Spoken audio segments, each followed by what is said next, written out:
സംബന്ധിച്ചിടത്തോളം ഞാൻ ഈ സ്ക്രിപ്റ്റ് വായിച്ചു കഴിഞ്ഞപ്പം ഈ സ്ക്രിപ്റ്റിന് ഭയങ്കര ലെങ്ത് ഉണ്ടായിരുന്നു. അപ്പോൾ ഇതിനകത്തൊരു പ്രോബ്ലം എന്താ വെച്ച് കഴിഞ്ഞാൽ ജോസുകുട്ടിയുടെ 10 വയസ്സ് തൊട്ട് 40 വയസ്സ് വരെയുള്ള, അതായത് 30 വർഷത്തെ ആ ഒരു കാലഘട്ടമല്ല നമ്മൾ പറയുന്നത്. ഈ 30 വർഷം 2-2.5 മണിക്കൂറിൽ ഒതുക്കുക എന്ന് പറഞ്ഞാൽ കുറേ സംഭവവികാസങ്ങളുണ്ട്. ഇതെങ്ങനെ പറയണം?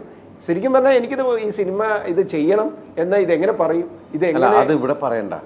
കാരണം അത് ഇവിടെ ഇവര് ആഗ്രഹിക്കുന്നത് നമ്മളത് ഇവിടെ പറയാൻ വേണ്ടിയിട്ടാണ്. പക്ഷെ അത് പറയരുത്, അത് തിയേറ്ററിലെ കാണുന്നത്. അതെങ്ങനെ 10 വർഷം മുതൽ 30 വർഷത്തെ കാര്യങ്ങൾ എല്ലാം ഒന്നും നഷ്ടപ്പെടാതെ നമ്മളെങ്ങനെ അവതരിപ്പിച്ചു, അതാണ് ഇതിന്റെ മേക്കിങ്ങിന് ഒരു വ്യത്യാസമുള്ളത്. പക്ഷെ എന്നെ സംബന്ധിച്ചുള്ള ഒരു ചലഞ്ച് അതായിരുന്നു എന്നാണ് ഞാൻ പറഞ്ഞത്. ഇത് വർക്ക് ചെയ്ത് വന്നപ്പം എന്നെ സംബന്ധിച്ചുള്ള ഒരു ചലഞ്ച് അതായിരുന്നു. ഇത് എങ്ങനെ ഇതിനകത്ത് ഒതുക്കും? പിന്നെ ഡ്രൈ ആവാൻ പാടില്ല. പിന്നെ ഇത് ഒന്നിൽ നിന്നൊന്നിലേക്ക് കറക്റ്റായിട്ട് കണക്ട് ചെയ്യണം. മാത്രമല്ല ഒരു ഫേസിൽ ഒരു ക്യാരക്ടർ വന്ന് കയറിയിട്ട് പോയി അടുത്ത ക്യാരക്ടർ വരുന്നു. അതിന് ഒരു എന്താ പറയുക, അതൊരു റിയലിസ്റ്റിക് ആയിരിക്കണം. അതായത് ആൾക്കാർക്ക് ഇത് കൊണ്ടുവരാൻ വേണ്ടി കൊണ്ടുവന്നു തോന്നരുത്. കഥാപരമായി കണക്ട് ചെയ്ത് തന്നെ പോകണം. ഇതിനകത്ത് വേറൊരു മൂന്നാമതൊരു ക്യാരക്ടർ വരുന്നത് കറക്റ്റ് ഒരു സ്പേസ് ഉണ്ട് അവിടെ, ഒരു ആവശ്യവുമായിട്ട് അങ്ങനെയെല്ലാം. പിന്നെ ഞാൻ ഇപ്പോൾ എന്നും വിശ്വസിക്കുന്നുണ്ടല്ലോ, ദൈവാനുഗ്രഹം എന്ന് പറഞ്ഞൊരു ഫാക്ടറുണ്ട്.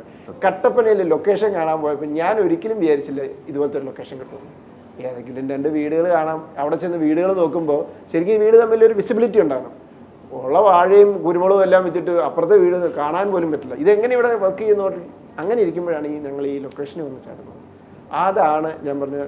ഞാൻ അന്ന് ദൈവത്തോട് നന്ദി പറഞ്ഞു, കട്ടപ്പനയിൽ എനിക്കിങ്ങനെ ഒരു ലൊക്കേഷൻ തന്നല്ലോ. കാരണം സെറ്റിലുണ്ട് വന്നു എങ്കിലും അത് ആ സെറ്റിന് മുടക്കിയ പൈസ മുതലാ സിനിമയ്ക്ക്. അല്ല, അത് മാത്രമല്ല നമുക്ക് ഫീൽ ചെന്ന് അങ്ങനെ കുറേ ആൾക്കാർ അവിടെ താമസിച്ചിരുന്നു അല്ലെങ്കിൽ താമസിച്ചിട്ടുണ്ടെന്ന് തോന്നുന്ന രീതിയിലാണ് അത് വന്നിരിക്കുന്നത്.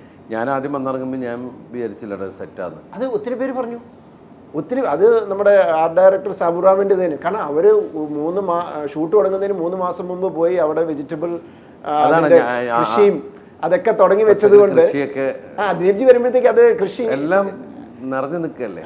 അപ്പൊ അത് ശരിക്കും പറഞ്ഞു കഴിഞ്ഞാൽ ഒത്തിരി പേര് ചോദിച്ചു, ഇത് സെറ്റായിരുന്നു? നമ്മുടെ അന്ന് അവിടെ വന്ന പലരും വന്ന് ഞങ്ങൾ ചോദിച്ചു. അപ്പോൾ ഇതൊക്കെ ഒരു ദൈവാനുഗ്രഹമാണ്. ആ ഒരു ദൈവാനുഗ്രഹം ലൈഫ് ഓഫ് ജോസുകുട്ടിക്കും കിട്ടിയിട്ടുണ്ട്. അതുകൊണ്ട് തന്നെ വ്യക്തിപരമായിട്ട് ഞാൻ പറഞ്ഞാൽ എനിക്ക് നല്ല വിശ്വാസമുണ്ട്, ഇതൊരു നല്ല സിനിമയാണ്. പിന്നെ നമ്മളൊക്കെ ഒരു നല്ല സിനിമ എന്നുള്ള സംഭവം കൊണ്ടുവരാനും അതിന് നല്ലൊരു സിനിമ എന്നുള്ള അഭിപ്രായം കിട്ടുക ജനങ്ങളുടെ എന്ന് പറയുന്നതാണ് ഏറ്റവും വലിയ ദൈവാനുഗ്രഹം. തീർച്ചയായിട്ടും അത് ഒരു ശരിക്കും ജോസുകുട്ടിക്ക് ഒരു ലൈഫ് എന്ന് പറയുന്നത് ഒന്ന് തന്നെയാണ്. ഞാൻ പറയുന്നത് നമ്മുടെയൊക്കെ ലൈഫാണ്. അതാണ്. അപ്പോൾ തീർച്ചയായിട്ടും ഇത് നന്നായി വരുമെന്ന് തന്നെ നമുക്ക് വിശ്വസിക്കാം. ഇത് ശരിക്കും ഇതിൻ്റെ വർക്കുകളെല്ലാം ബേസിക് വർക്കുകളെല്ലാം കഴിഞ്ഞിട്ട് ഞാൻ ഇത് എൻ്റെ ഒരു ഡബിൾ പോസിറ്റീവ് കണ്ടപ്പോൾ എനിക്ക് ഒരു വലിയൊരു ഇത്രയും ഞാൻ കോൺഫിഡൻസോടുകൂടി പറയാനുള്ളൊരു കാര്യവും എന്താണെന്ന് ചോദിച്ചു കഴിഞ്ഞാൽ ഇതിനകത്ത് ഒത്തിരി ക്യാരക്ടേഴ്സ് ഉണ്ട്.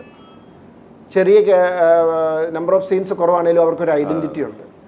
പക്ഷേ ഏറ്റവും മറ്റൊരു ദൈവാനുഗ്രഹം എന്ന് പറഞ്ഞാൽ ഇത് ചെയ്തിരിക്കുന്ന എല്ലാ ആർട്ടിസ്റ്റും അതിമനോഹരമായിട്ട് പെർഫോം ചെയ്തു. അവരവരുടെ റോളുകളെല്ലാം ഗംഭീരമാക്കി. അവരും ആ ക്യാരക്ടറായിട്ട് ജീവിച്ചു.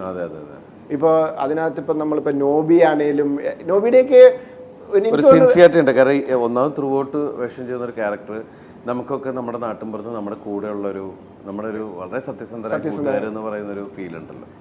അപ്പം അതിൽ നമുക്ക് ഇപ്പോൾ നോബി, അതുപോലെ തന്നെ പാഷണം സാജു ഒക്കെ. പാഷണം ഷാജി എന്ന് പറഞ്ഞാൽ ഇപ്പം എല്ലാവർക്കും അറിയുള്ളൂ. ഒറിജിനൽ പേര്. അതെ. അപ്പോൾ പിന്നെ അതുപോലെ സുരാജിൻ്റെ ക്യാരക്ടർ, ഞാൻ തന്നെ സുനിൽ സുഗത, പിന്നെ കലിംഗ ശശിയേട്ടൻ, നമ്മൾ തന്നെ പല സമയത്തും പൊട്ടിച്ചിരിച്ച് ഷോർട്ടിൽ തന്നെ ചിരിച്ച ഒരുപാട് സീക്വൻസുകളുണ്ട്. പ്രത്യേകിച്ചും നമ്മുടെ സുരാജിൻ്റെ എൻട്രി രസകരമായിട്ട് പോലെ. അപ്പോൾ അതൊന്നും എക്സാഗ്രേഷൻ അല്ല, വേണമെങ്കിൽ എക്സാഗ്രേറ്റഡ് ഭയങ്കരമായിട്ട് ആയേക്കാം, പക്ഷെ അത് ഭയങ്കര റിയൽ ടോണിൽ സംഭവിക്കുക. അപ്പോൾ ഈ സിനിമകളിങ്ങനെ വരുമ്പോൾ ഇപ്പോൾ ജിത്തുബയുടെ ഇപ്പോൾ കഴിഞ്ഞ എല്ലാ സിനിമകളും എനിക്ക് തോന്നുന്നു പ്രേക്ഷകരുടെ ഇടയിൽ തന്നെയുള്ള സംസാരം ഡിഫറെൻറ്റ് സിനിമകളുടെ ഒരു റൂട്ട് പിടിക്കുന്നത് അത് വളരെ നല്ലതാണ്. അതൊരു സംവിധായകനെ സംബന്ധിച്ചിട്ടാണെങ്കിലും ഒരു കലാകാരനെ സംബന്ധിച്ചിട്ടാണെങ്കിലും ഭയങ്കര, കാരണം ഒന്നിലും സ്റ്റാമ്പ് ചെയ്യാണ്ട് പോവുക എന്ന് പറയുന്നത് വളരെ നല്ലതാണ്. ഇപ്പം മറ്റുള്ളപ്പോൾ കഴിഞ്ഞ സിനിമ ശരിക്കും സസ്പെൻസും എല്ലാം ഉണ്ടായിരുന്നു. 2 സിനിമയും അതിന് മുമ്പത്തെ സിനിമ ത്രില്ലറാണ്, സസ്പെൻസ് എല്ലാം വരുന്നുണ്ട്. പക്ഷേ ഇത് ഇപ്പോൾ ക്യാപ്ഷനിൽ പോലും ഒന്നും ട്വിസ്റ്റ് ഇല്ല, സസ്പെൻസ് ഇല്ല. പക്ഷേ അത് പറഞ്ഞപ്പോൾ എല്ലാവരും എന്തൊക്കെയോ ഉണ്ട്, അങ്ങനെയൊന്നും അല്ല നിങ്ങൾ എന്നൊക്കെ അതെന്നെ പറഞ്ഞിട്ട് അത് ദൃശ്യം എന്ന് പറഞ്ഞ സിനിമ വെറ്റിച്ചൊരു പണിയാണ്. കാരണം അത് പുറമേ നിന്ന് ഇവർ കണ്ടപ്പം ഇതുപോലെ സിനിമയായിട്ട് തോന്നി. പക്ഷെ ഞാൻ ട്വിസ്റ്റ് ഇല്ലാന്ന് സസ്പെൻസ് ഇല്ലാന്ന് ഞാൻ പറഞ്ഞിട്ടില്ല. പക്ഷെ ഇവിടെ ഞാൻ പറയുന്ന അതുകൊണ്ടാണ് പറഞ്ഞത് ഇതിനകത്തില്ല. പക്ഷേ ഞാനും ആൾക്കാരുടെ ഭാഗത്താണ്. കാരണം ഭയങ്കര ട്വിസ്റ്റ് ഇല്ല, ഭയങ്കര സസ്പെൻസ് ഇല്ലെങ്കിലും എന്തൊക്കെ ഇല്ലാതെ ഒരു സിനിമ ഉണ്ടാവില്ലല്ലോ. അപ്പോൾ പക്ഷേ ഇതിനൊരു സിനിമ എന്നതിനേക്കാൾ ഉപരി ഒരു ജീവിതമായിട്ട് ബന്ധപ്പെടുത്തി അതിന് കറക്റ്റ് പേര് തന്നെയാണ് ലൈഫ് ഓഫ് ജോസൂട്ടി. അതെന്നോട് ബോംബെ വെച്ചിട്ട് ലാൽ ജോസ് എന്നെ കണ്ടപ്പോൾ എന്നോട് പറഞ്ഞു, ഇത് ഒരു 5 വർഷത്തിൻ്റെ ഇടയ്ക്ക് എനിക്ക് ഇത്രയും ഇഷ്ടപ്പെട്ടൊരു പേരില്ല എന്ന് പറഞ്ഞു. എന്നോട് പറഞ്ഞു ഭയങ്കര പുള്ളി പറഞ്ഞു ഞാൻ എപ്പോഴെങ്കിലും ആഗ്രഹിച്ചിരുന്നതാണ് ഇങ്ങനത്തെ ഒരു ലൈഫ് ഓഫ് കൂട്ടിയിട്ടൊരു ചെയ്യണം. ലാൽ ജോസ് എന്നോട് പറഞ്ഞു ഭയങ്കര പേരിനെ കുറിച്ച്.